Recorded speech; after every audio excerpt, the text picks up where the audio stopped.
Good morning. I'm not awake at all. Slept in, had a nice sleep, but I watched a movie right as I was going to sleep, and it was like a horror thriller thing, which usually it doesn't. Something educational. It doesn't. Those don't faze me at all. Like scary monsters, whatever. Like I can sleep like a baby. But this was one. It was a suspenseful thriller, kind of supernatural. With there was no like but it was disturbing enough that it got to me. So my dreams were not pleasant, and they were very disruptive. So see, this is why I can't deviate from my I wake up super early on Sunday morning. If I sleep in, it's just nothing goes right.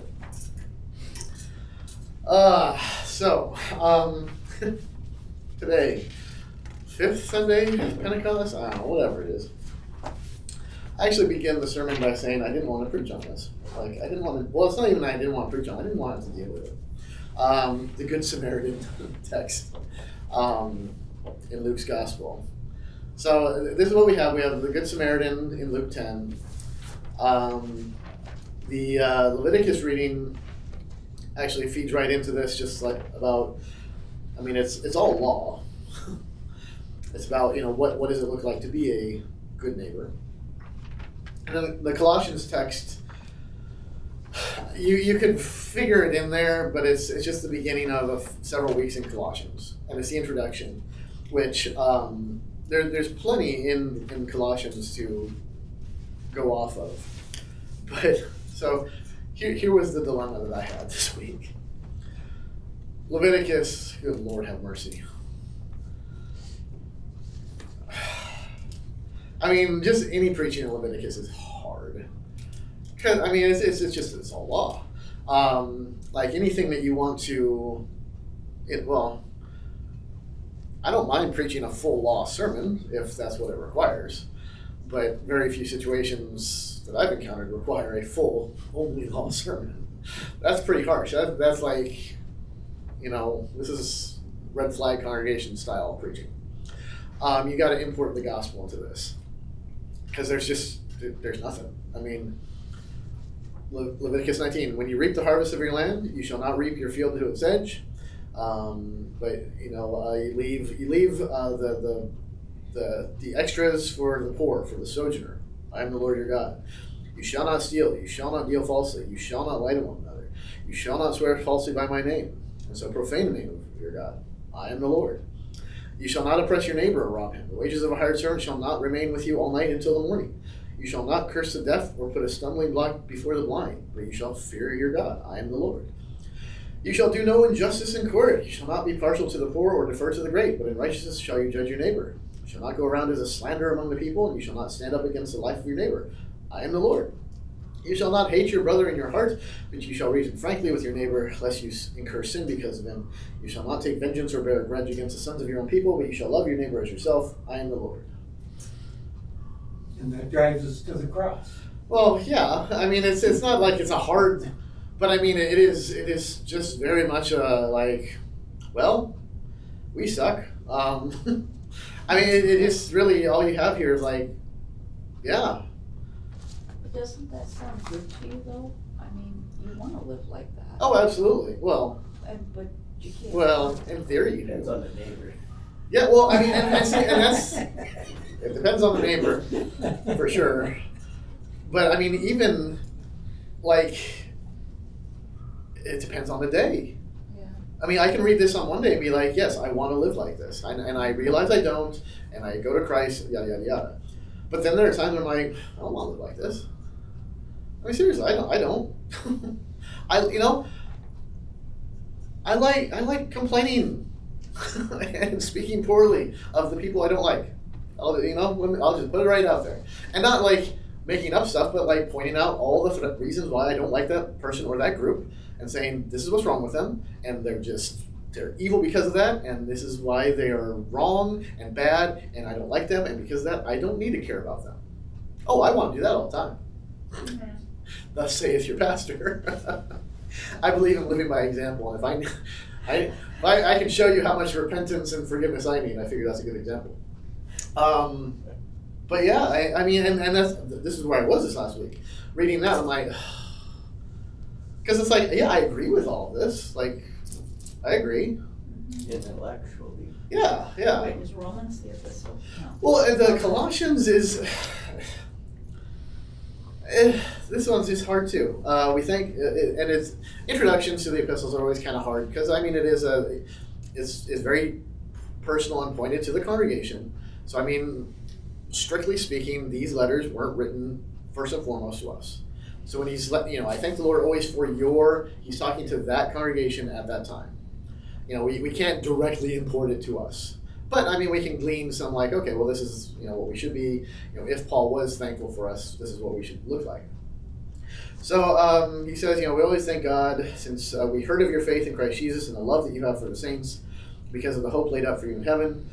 Of this you have heard before in the word of the truth, the gospel which has come to you, as indeed the whole world is bearing fruit and growing, as it also does among you. Which he's saying, hey, we're grateful for the gospel that has done good work in you. So it's like, okay, that's good. The gospel does its work. I'm not involved. Cool. You learned it from Epaphras, who has made known to us, to me, your love in the Spirit. But it's verse 9 where it's like, oh gosh. And so from the day we heard, we have not ceased to pray for you, asking that you may be filled with the knowledge of his will and all spiritual wisdom and understanding, so as to walk in a manner worthy of the Lord, fully pleasing to him, bearing fruit in every good work, and increasing in the knowledge of God. May you be strengthened with all power according to his glorious might, for all endurance and patience with joy, giving thanks to the Father who has qualified you to share in the inheritance of the saints in light. Like, that's not me at all. Endurance and patience with joy? Hardly. I'm barely enduring, and there is no joy in my patience, if there's any patience at all.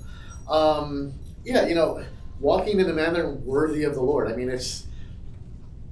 And here's the fun thing where how the Spirit can work through the text. Either the Spirit is going to, use this text to be like, hey, an encouragement, this is what we should be doing, or the Spirit's going to use it and be like, this is an encouraging thing, like, I thank God for you, and yet the Spirit takes that and applies it to us and says, you're not. Like, look at what you should be. And it's just like, so the Spirit working on this for me this week was just like, oh. I mean, I looked at this, I'm like, there's no way I want to preach on this. Is that the Spirit or the accuser? Both. The law always accuses. And then the Spirit, like I said before, Jesus died on the cross for you. It could be comforting, it could be guilt-ridden. I have a question. Yeah. Where do pastors go when they need encouragement? In theory, You have friends. what? Friend? What's that? So ideally, they do encourage. Here's the fun thing. So we have these monthly, although we break for the summer, these monthly circuit meetings called Winkles. I forget what the German word is, but it's I have an irrational pet peeve with that, just because it's like everything at seminary was like, oh, you embrace your German heritage. I'm like, I don't have any. And it was like, oh, you're gonna love these Winkles that you go to. I'm like, oh, What is a winkle? it's like an elephant here. Some cute little name. it's a longer German word like Winkel, blah, blah, blah, blah, blah. And it's supposed to be. It talks about like the coming together for mutual encouragement. And so that's supposed to be kind of the mutual encouragement sort of thing. But we've got 20 some odd guys.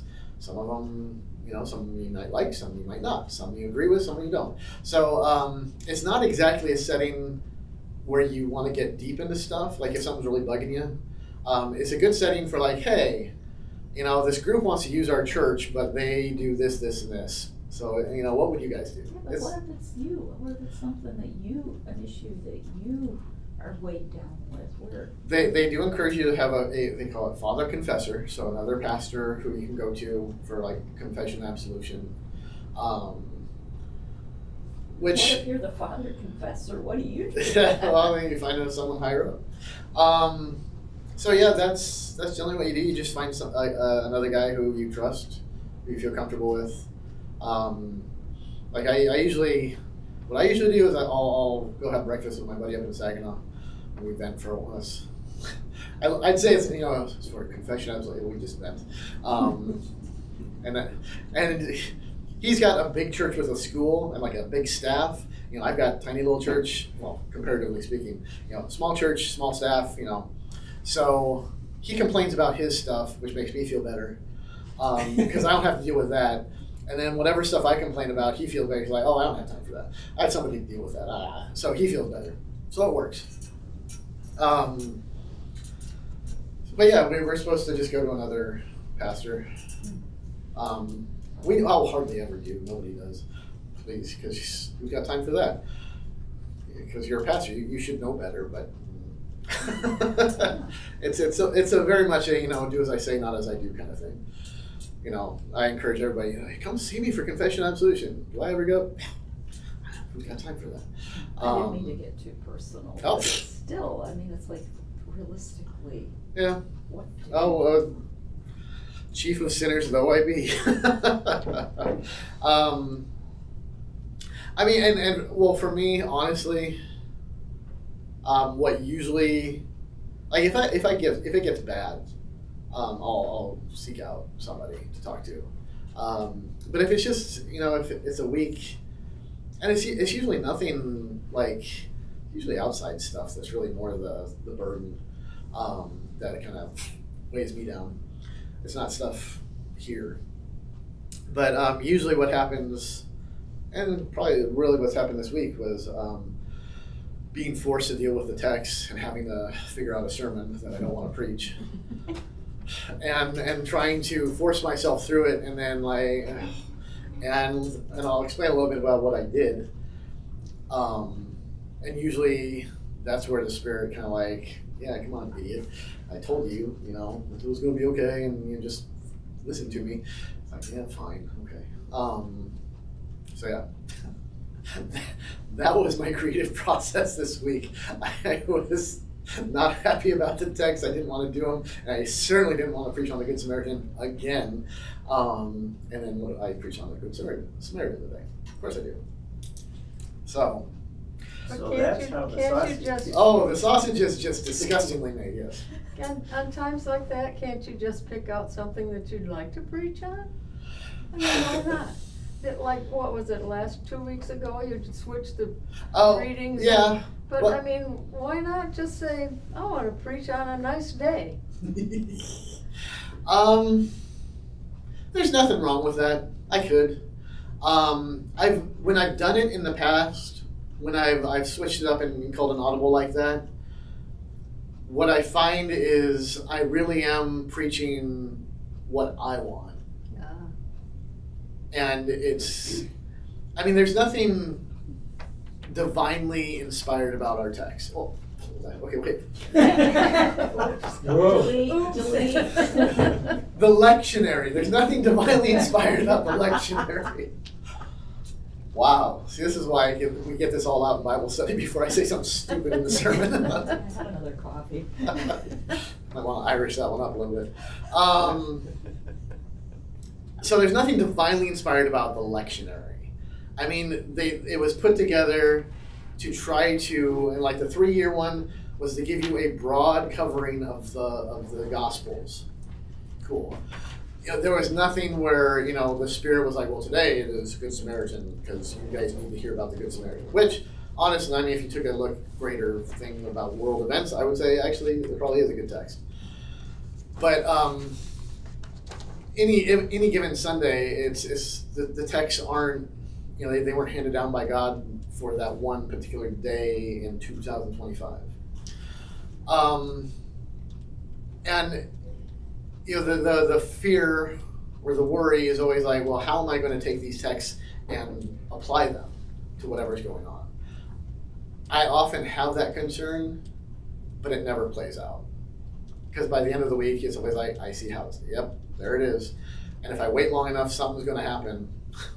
It inevitably happens where I'm like, oh, there's the text, there's the sermon. And it's either early in the week, or it's Saturday night, or it's Sunday morning. Somewhere, and usually it's like, yeah, if I'm not feeling it, and all of a sudden Sunday morning is like, there it is. And it just, that's the Spirit working. I can definitely say that's the Spirit working. When I take hold of it, I mean, it's not to say that the Spirit can't work through it. I mean, if I'm faithful to the Word, the Spirit can work through anything. But my anecdotal experience from my life is the more I push for my agenda, the worse things off. Yeah, that's why it's been great here, because I've got such a wealth of wisdom and experience where I've bounced ideas off Paul, where I'm thinking like, you know what, I should just do this. I mean, no one's going to care. This is easy. You know, this is like a no-brainer. It's like nothing. And I'll be like, you know what, I was thinking about doing this, and there was one time I can remember. I don't remember what it was, but I threw it off of you, and you're like, I would ask the MMB first. And I'm like, yeah, you're right. Yeah, you know what? Yeah, you're right. And it turned out we're like, yeah, that was a bad idea. That was like, it would have been, in my head, it was like something so stupid and inconsequential. I was like, yeah, that would have turned out really badly for me. So yeah, I don't see, and I know God works with me through the aftermath. Like, very rarely do I get like, I love the guys who are like, God had shown me the way forward. He showed me exactly where to go, and we went there, and God bless it, and it was awesome. Like, that's great for you. Unfortunately, for whatever my deficiencies are, God is like, well, I'm going to show you where you were wrong, and I'm going to try to lead you through the pickup effort and the cleanup. But, I mean, I think he knows that even if you know, I'm just going to do something stupid, or he just, that's the way he works.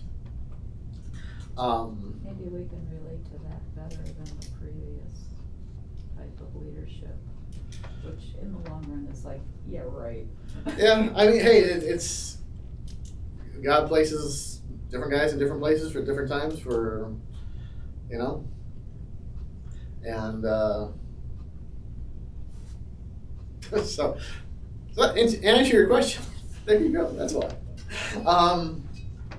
So I didn't, you know, I just don't want to preach Leviticus because it's just heavy law. Even though, I mean, this would have been a really good one, honestly. But I had too much bound up in that, and not like bound up in a good way. You know, I don't think I could have been faithful to the text here. I think I would have injected myself too much into Leviticus. Colossians, I was just like,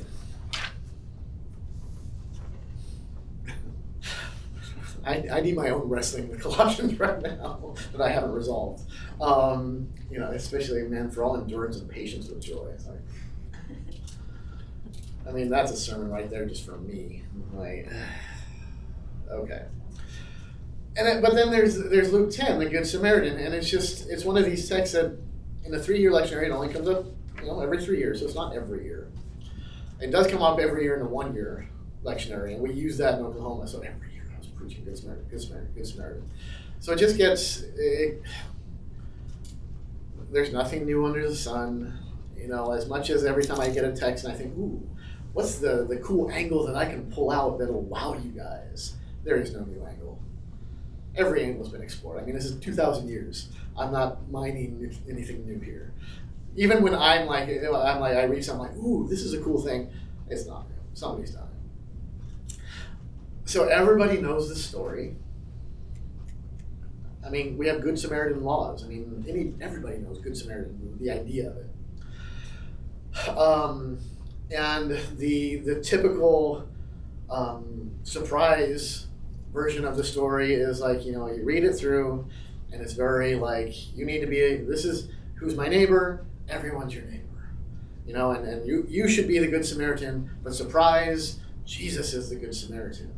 Jesus is the one who binds us up. We're the dead man in the ditch, because we often read it like, I'm the Good Samaritan, I need to be the Good Samaritan. But Jesus is, you're forgiven.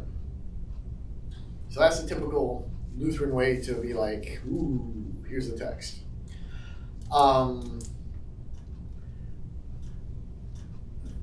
You can fall off the horse in two different ways. You can fall off by just making Jesus the Good Samaritan, and which is not bad at all. It's a very gospel-y sermon. You are brought to life. Cool. There's no admonition to go, he does say go and do likewise, but we have to be careful of that because we don't want to, we don't want to pollute the gospel with the law, even though Jesus seems to do it, but hey, we're not Jesus here. So, you generally have a sermon where it's like, it's light on the you do stuff. Or you go full on the other way, which is, no, you go and do likewise. And it's heavy, it's more like the Leviticus text. Prove yourself to be a good neighbor. So it's just like, which way are you going to lean on that? And again, it's just like, it feels very, I've done 7 or 8 sermons on this text. This is 7 or 8, I guess. So yeah, there were texts that I didn't want to preach on, and a text where I'm like, I don't even, what am I going to say that's anything new? And then halfway through writing it, I was like, why am I so bound up with it has to be something new? I mean, we all have to hear it. So like, fine. I guess we all need to hear it again. Yes, I do too.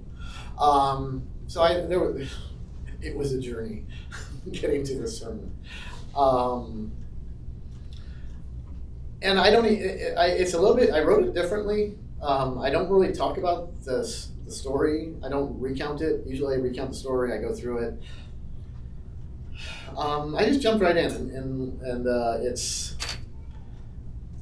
the crux of it is it's interesting because the lawyer's question is, who's my neighbor?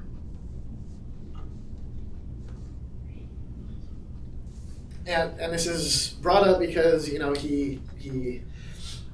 put Jesus to the test, saying, "What shall I do to inherit eternal life?" Which, of course, we look at that and say, "Well, already your question is flawed. You don't do anything to inherit. You inherit because you're the heir." But I mean, and even that is such a Lutheran jump to make us feel very like, see, we know better than him. He's saying like, well, what should I do? Like, tell me, what should I do to what does it take for salvation? It's an honest question, honestly. And he says, what's written in the law? How do you read it? It says, you shall love the Lord your God with all your heart, with all your soul and your strength, and with all your mind, and your neighbor as yourself. And Jesus says, you've answered it correctly. Do this and you'll live. Of course, our Lutheran response to that is, yes, Jesus is correct. If you do the law perfectly, you'll live. That's our little move there is like, so Jesus isn't saying do it. He's saying if you can, all right. But desiring to justify himself, he said to Jesus, and who is my neighbor? And this is where we get all high and mighty and like, see, the lawyer is trying to justify himself. That self-justification, that is wrong, Jesus justifies. Reading way too much into it. I mean, desiring to justify himself. He's like, okay, well, I mean, he got the right answer, so he's like, okay, so let's explore this more. I mean, he's not like necessarily trying to justify himself, like present himself as holy before God. He's trying to be like, okay, so I'm on the right track, right? Cool. Then let's keep going. Let's make sure I am on the right track. I mean, he's not like a completely, like he's not the bad guy in the text. He's misguided, sure. But I mean, honestly, he's not unlike any of us. I mean, good Lord, if Jesus walked in and he's like, oh, I'll take any of your questions. Do you think all of our questions would be awesome and perfect and great, or would we be asking him some really stupid questions where, if 2,000 years from now people were to read that transcript, they'd be like, what an idiot. Like, really? You asked Jesus that and you knew better. Same thing we say about the disciples. Yeah. Yeah, we're not any better than them.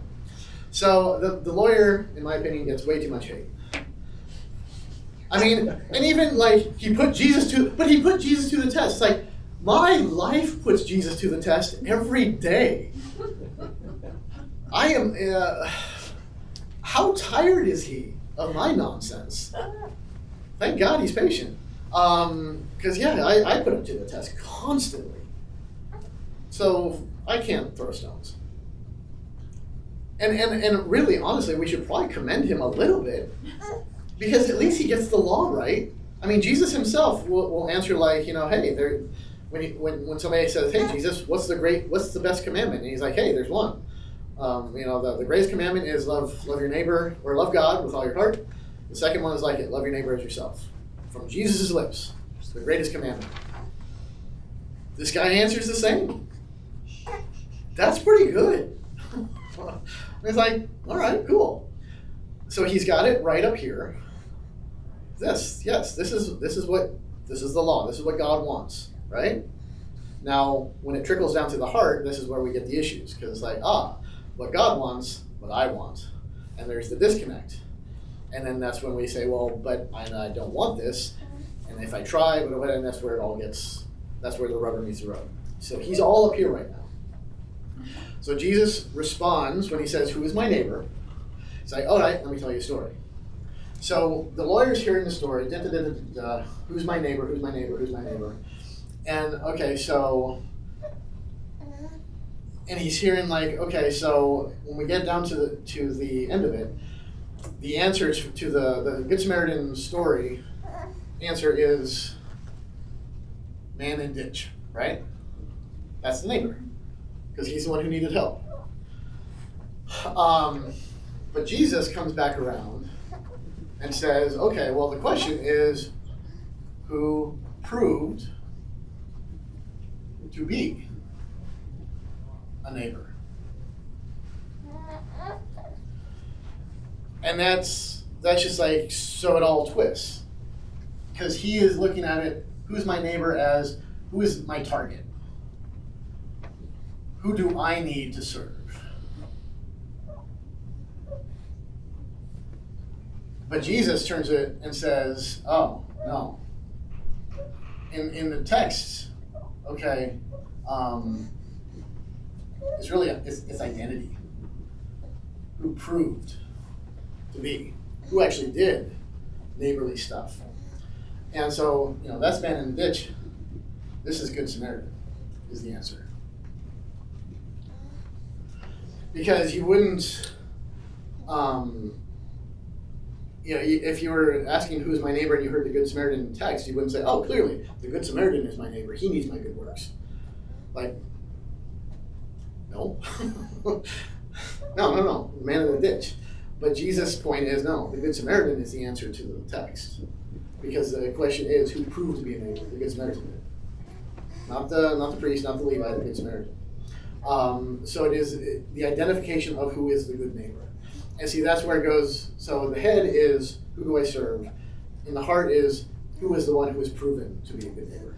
And when it gets to the heart, then it's like, well, I have not proven to be a good neighbor. Clearly, I have not. I just, based on everything in my life, I've just not. So then, who is the good neighbor? Who is the Good Samaritan? Then we get the Jesus moment.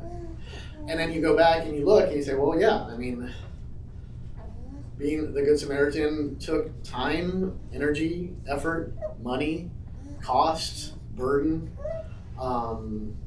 Nobody else could be bothered even just to like, get well soon, thoughts and prayers. But that should go in this room. That might make it in there. That's all the doing stuff. Well, yeah, They got done by the Samaritan.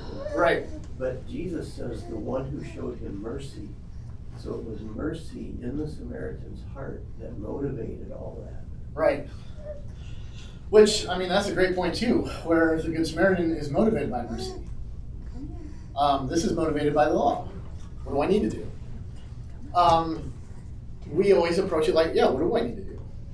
What do I need to do today to be, and even thinking like, hey, I sometimes these are morning prayer videos where I'm like, okay, and if I do it like, hey, so for today, be on the lookout for this, that, and the other. Even in my mindset, I'm like, okay, thinking like, well, I know I'm going to Bigby today because it's a, it's a day that ends in Y, so of course. So when I see that barista, I'm going to. That's all I'm thinking is like, what do I need to do? What am I going to do? Versus, I don't know. I have no idea.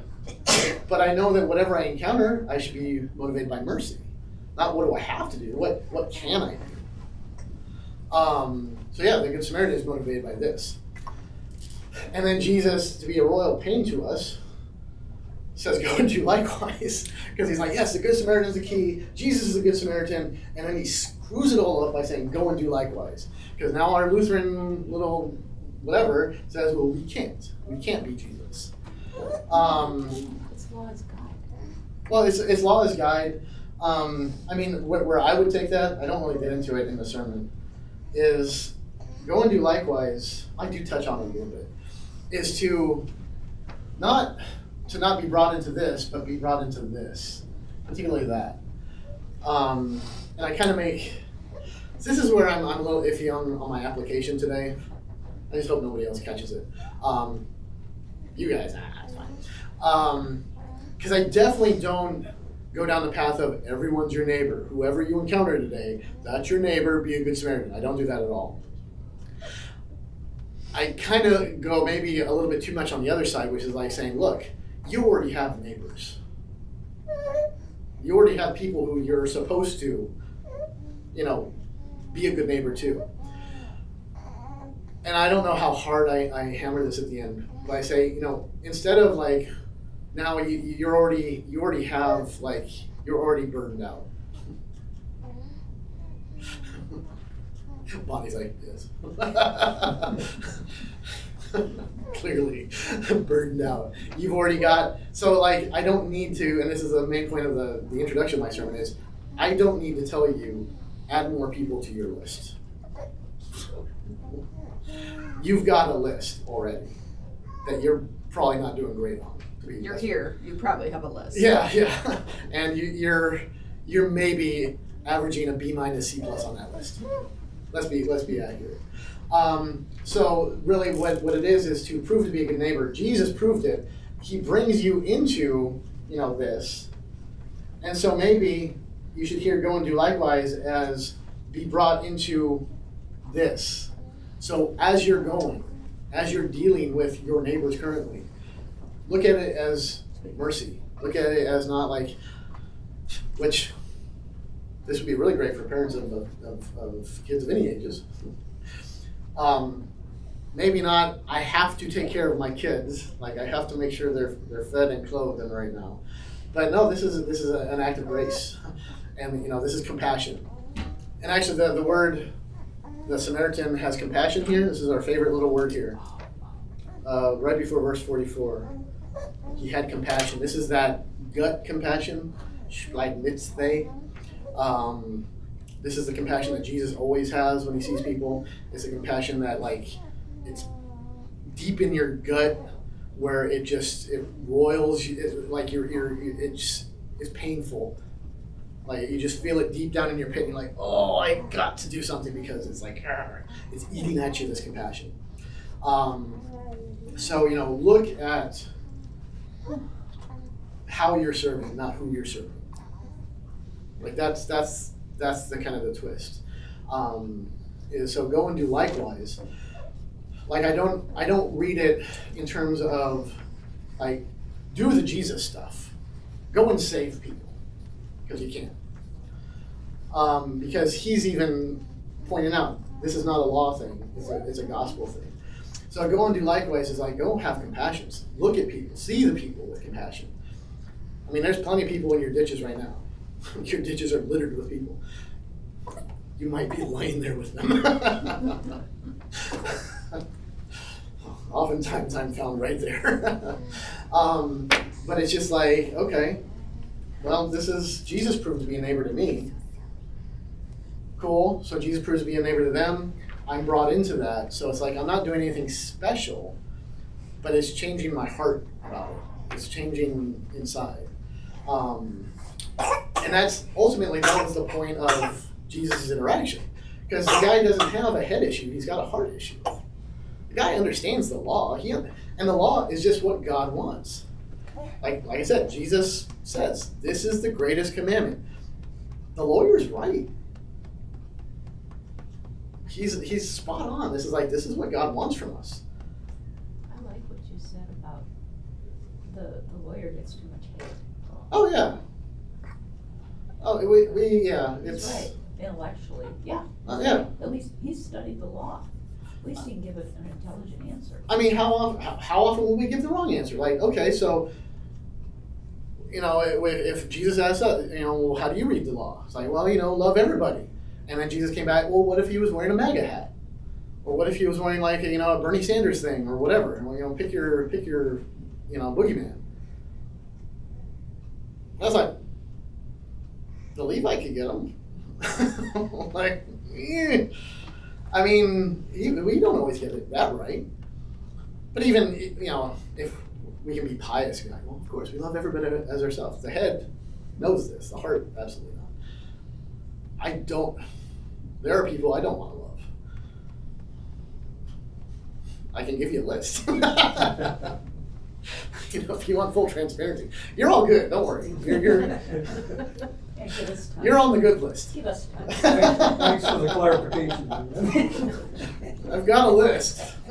It's really easy to move people up. No, seriously, and it's a struggle because I know I shouldn't, and I know I should think better and have best constructions on things, but man. Could we Irish that up a little bit more? I mean, there's a guy on Facebook, LCMS guy, who he's not on my friends list. I refuse, and yet I'll still click on his thing to see like what he posts because I know I'm going to hate it. It is the dumbest thing in the world for me to do. So much so that when I click the little search box, his is the first name that pops up because I visit it so often. Because I'm like, what did dumbass say today? And this is what I do. And it's like I go in there knowing that I'm going to not think charitably about this. I'm going to disagree to the nth degree, and I'm going to think this guy is the worst thing ever. And then I'll read all the comments that I know people are going to be like, oh, you're so smart. Oh my gosh. And I'm going to, and I don't respond. I don't comment. I don't do anything. This is a complete waste of my time and energy because there's never anything that I'm going to do in response to that. Now you're going to show mercy. No, you're showing you're Irish. Now I should show mercy. Now you should go and block it so you don't have to read it anymore. That's a good law response. But honestly, and that's like, sometimes the law needs to do its work. But that's the thing. It's like, I know you're right. I should block it. Or exercise just a smidgen of self-control and recognize, because it's like, this is a beautiful part about, of course we should avoid sin. It's like, I know full well how I'm going to feel about it ahead of time.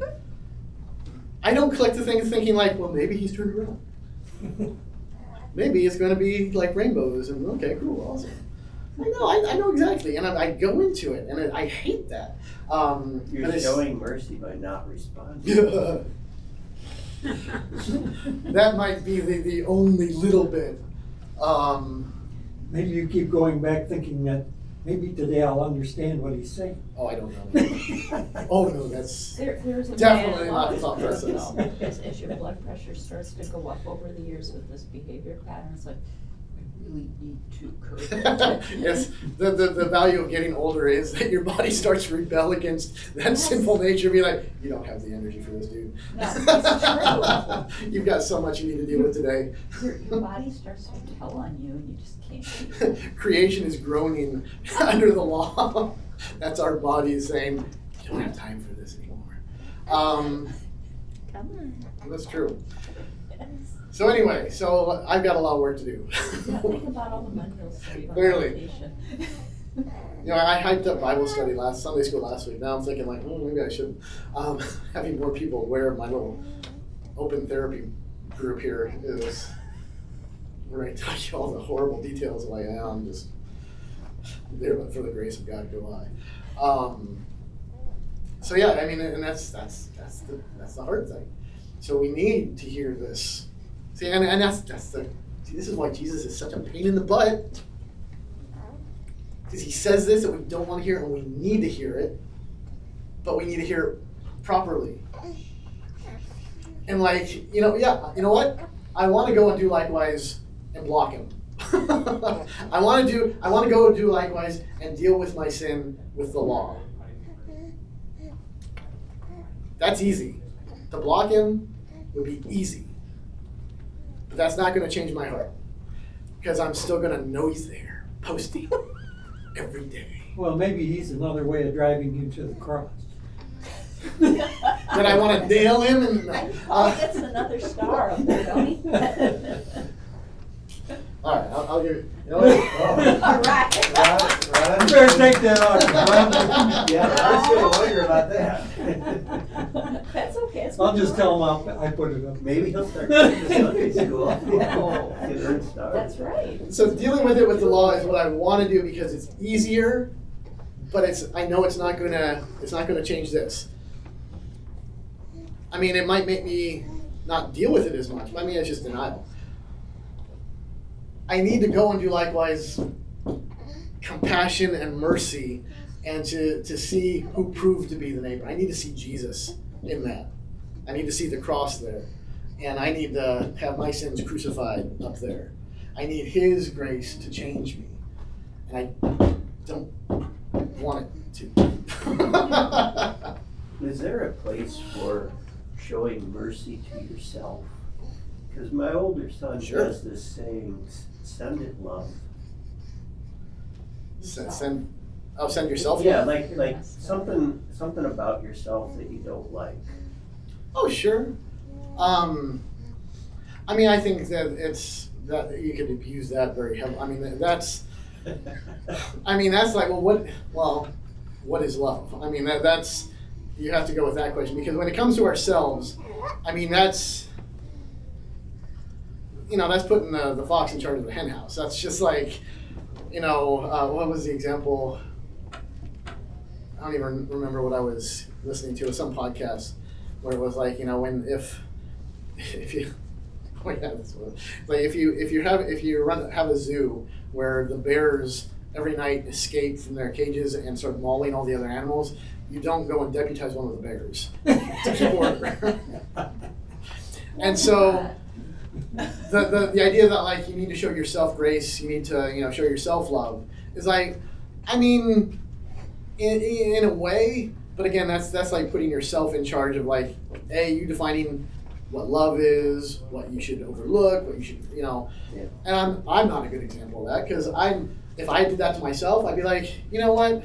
Because you're right, he is wrong, and you know what? That's I'm showing myself love by. Hey, this is the weird gymnastics I'm trying to do here. It just gets weird. So instead of it'd be better to say Jesus needs to.